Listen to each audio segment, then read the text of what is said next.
they were always like the spooks of our unit. Yeah. But anyhow, you'll see the evolution over the past 50 years of what it is today. Were you going to Fort Story? Is that where we're going? No, Fort Story is way south, further down the road. Oh, okay. That's we used to It's do not our that demo. far, actually. We used to have our demos down there, demonstrations during the summer during our reunions, which was pretty cool. But too many public people were showing up, too many civilians, and they were afraid they were giving away too many secrets. And people taking pictures and just gathering intel on how basic SEAL ops were run. Because at those demos, they would actually do the whole evolution from the old-time infiltration with the frogman swimming up on the beach, setting demo charges, blowing up obstacles, and then the rest of the guys would come in and spread out and do a platoon op, all the way through modern-day hostage rescue taking and sniper abilities and things like that. And then the parachute guys, the jump team would come in and do expert jumps right into like a circle right next to you if you're sitting in the bleachers. So. Sit down next to you. Hey, all right. Yeah, they moved it all back. They moved it all back to the amphib base where it's all nice and secure and stuff. Anyway, you won't see none of that today either. Yeah. Well, I hope what you see is worth it, you know.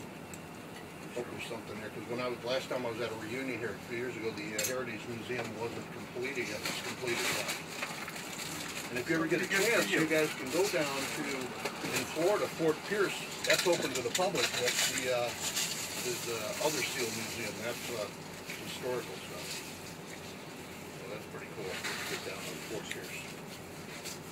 And that was open to the public. Yeah. That one. He's on assignment right now doing counterterrorism training at some of our nuclear power plants and stuff. So he can't be with us today. So we're in good hands. Their power plants go. He's been heading up the counterterrorism. He does probes too. He also works both sides of training, and he also tests facilities around the world, their defenses and stuff. He was in Red Cell and a whole bunch of it. He'll meet some characters, I hope, today. Now another thing, the sequester has got all Monday is like like we have dark stages. The government shut down all the headquarters today. Monday's a day off, no pay for everybody. Furlough day. Yeah, furlough day, that's it. Did that just start with some of the cutbacks just recently? Did that just start just recently with these cutbacks, or has that been going on for a while? No, recently. Right, this whole, when we're talking about all air traffic. So, if it would have been any other normal day, we could have gone through SEAL Team 2 facilities, could have gone through SEAL Team 4. My buddy's a retired Command Master Chief of SEAL Team 4, and there's nobody there. Oh, man. Now, just a word, SEAL Team 10 is over here. They've taken a brunt of the casualties throughout the Afghan war. They've lost a lot of guys. Just keep that in mind. How many SEAL teams are there? There's, I'm not even sure now. I haven't been keeping up on it. It could be 15, 16 teams, maybe 17. A couple of them are reserve teams, but they still need the same level of training. They're still deployable at any minute. Right. Yeah. Just like our. But the old, reserve guard. The granddaddies of all of the plank holders, SEAL Team 1 and 2.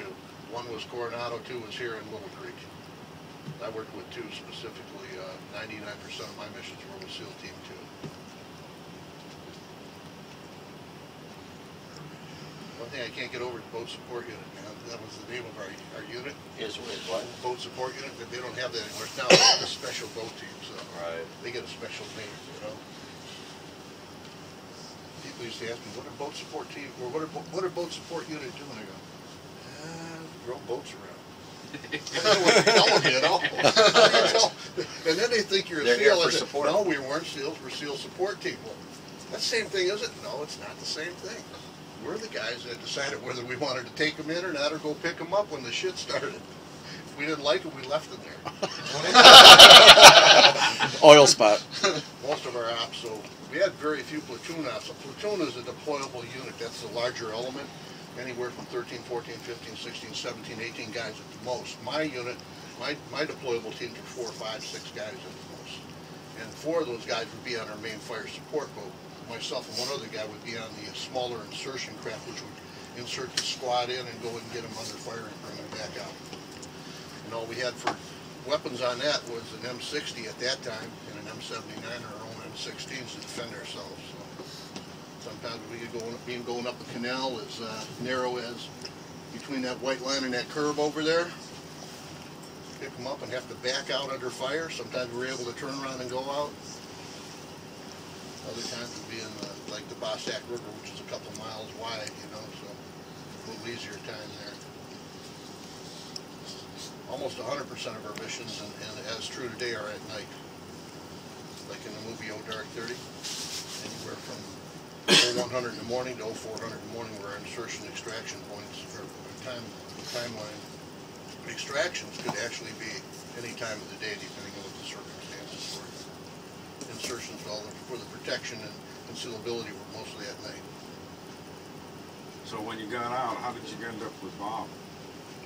I had some buddies that were working for him in 1969, 70, 71. Gordy Paul, you remember Gordy? He was one of them. They asked me to, even before Gordy, Tommy Weschler and Floyd Black and Dancer were there, and they were doing a couple gigs, and they had problems with some stuff, and they knew I fussed around with electronics back then. And I came out and fixed the light cord, you know, the old George Washington Bridge wiring schematic, and they had them all wired wrong anyhow, so I did that, and worked on a couple shows back in 72 with them, and then came back out. They asked me to come back on 76 full time. From 76 on, I've been associated with those guys ever since. And then I worked on all the albums all the way through, I think it was 96, 97. So as SEAL support, did you go through BUDS and everything as well? Do the what? As SEAL support, did you go through BUDS and everything? No, they have a mini BUDS today they go through. Back then it was on the job training. Is what they wanted you to learn. You had to learn quick and do it. Like both driving, insertions, extractions, fire support, fire discipline, and all that stuff. They didn't get into squad tactics, platoon tactics, combat tactics until the recent years. Now all those guys today have to go through a mini BUDS, and they go through jump school, it's required, and then they go to all their specialty schools. Cool. And aside from working directly with the SEALs, they have their own missions they have to do as well. But I think, hopefully there's some history over there on the newer stuff that they do. Like the MERS rescue, you know, when the SEAL snipers took out the shooters on the lifeboat. Well, the SBT guys, I think, dumped a couple boats via parachute in, and they jumped in and manned them, and some, I think possibly some SEAL squads jumped in behind them and got on the boats too. So the other ones I know fast roped onto the ship, that Navy ship that was out there, that big stage. I hope that history's over there. You might be able to see that.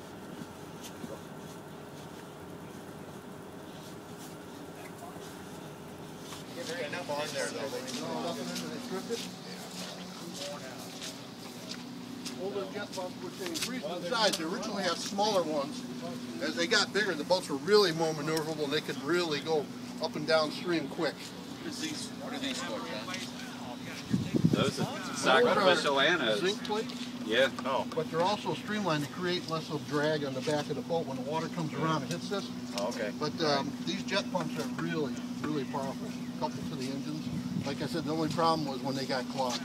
You had to stick your hand on the inspection plate. You didn't know what you were reaching for. Nasty stuff. How did it turn? Where the rudders? How did it turn? These turn. So you just, okay. These are the rudders. Oh, wow. Cool. Yep. And to reverse, they go boop, and it reverses the thrust. There you go, guys. It This blows is instead of sucks. this is the one you saw in the movie that came out last year. Men of Honor? No, Men of Honor. Anyhow, they had operations off the coast of Mexico. These were the boats that were based on real SEAL missions that took the SEALs and took down that yacht out in the Gulf of Mexico.